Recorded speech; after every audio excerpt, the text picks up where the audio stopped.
দিনাজপুরের বিরলে সীমান্ত থেকে দুই বাংলাদেশি কৃষককে ধরে নিয়ে গেছে ভারতীয় সীমান্তরক্ষী বাহিনী বিএসএফ।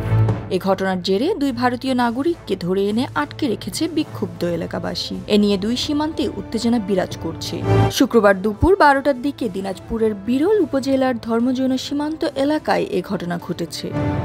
গ্রামবাসী জানিয়েছেন, বিরলের ধর্মপুর ইউনিয়নের ধর্মজৈন সীমান্তে ধান কাটছিলেন মাসুদ ও এনামুল নামের দুই কৃষক। ধর্মজৈন সীমান্তের 320 মেইন পিলারের সাব পিলার 10-এর কাছ থেকে তাদের ধরে নিয়ে যায় ভারতীয় সীমান্তরক্ষী বাহিনী। আমাদের দুইজন বাংলাদেশিকে ধরে নিয়ে গেছে ইন্ডিয়ান বিএসএফ। পরবর্তীতে তাদের কাছে আমাদের বিজিবি গেছিল, ফ্ল্যাগ মিটিং করেছে এবং কিছুক্ষণ পরে তাদের ভারতের লোক এদিকে কাজ করতে আসছিল, তাদের দুইজনকে আমাদের গ্রামবাসী ধরে নিয়ে আসছে। ঘটনার পর দুই বিক্ষুব্ধ এলাকাবাসী ভারতীয় দুই নাগরিককে ধরে আনে। আটক দুই ভারতীয় নাগরিক হলেন অবিনাশ টুডু ও ফিলিপ সরেন। তাদেরকে কারুলিয়া প্রাথমিক বিদ্যালয়ে রাখা হয়। দুপুর 12:23 একটা অপ্রীতিকর ঘটনা ঘটিয়ে দিয়েছে পার্শ্ববর্তী ভারত ঘেঁষা দেশ আমাদের এই বিএসএফ। আমাদের দুইটি কৃষক, এটি আমার ইউনিয়নের অন্তর্ভুক্ত 6 নম্বর ওয়ার্ড। এই 6 নম্বর ওয়ার্ডের ধর্মজৈন মৌজার কানুলিয়াপাড়া গ্রামের দুইজন ব্যক্তি, একজন মাসুদ, একজন হচ্ছে এনামুল, কে ধান এই ওদের জমিটার নিচে ধান কেটে নোনার ওপারে একটু উঁচা জায়গাতে নিয়ে গেছিল। যাওয়ার পরে হুট করে দুইজন বিএসএফ আসি ওদেরকে উঠাই নিয়ে গেছে।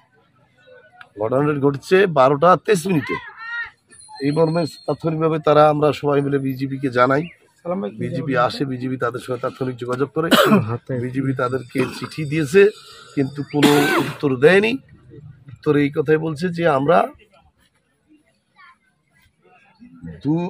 আমাদের পরিবেশ বা পরিস্থিতি সব কিছু ঠিক করে আপনাদেরকে জানাচ্ছি, তবে ফেরত দেওয়ার কথা আশ্বাস দিয়েছে। পরে পাবলিক আবার ও পারেরও দুইজন আর কি ছেলে আটকে রাখছে আর কি, ছিলেন দুইজন, কারণ ফিলিপ সরেন আর হচ্ছে অবিনাশ সরেন, এই অনন্তপুরে বাড়ি। কারণ আসলে এই ঘটনাগুলি আগে ঘটতো না, আগে ঘটতো পাচার বা পারাপার ব্যাপারে, মাদক, গরু, ছাগল, মানুষ ইত্যাদি দিতে পারাবার ব্যাপারে। এখন 5 তারিখের পর থেকে, হাসিনা যাওয়ার পর থেকে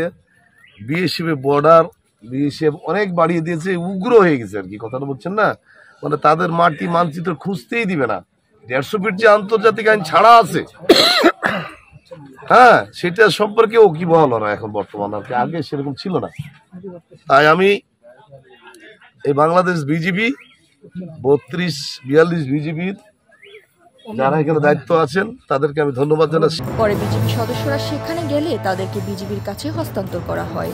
ঘটনাটি নিশ্চিত করেছেন ধর্মপুর ইউনিয়নের চেয়ারম্যান নূর ইসলাম ও বিরল থানার এসআই কাউসার। আটক বাংলাদেশিরা হলেন ওই এলাকার ইসরাইল ইসলামের ছেলে এনামুল ইসলাম ও এনামুল ইসলামের ছেলে মাসুম।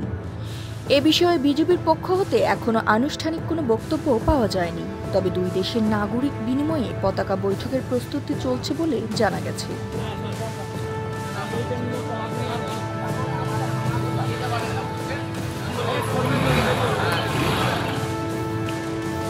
আর এ জ্যোতি, দৃষ্টি 24।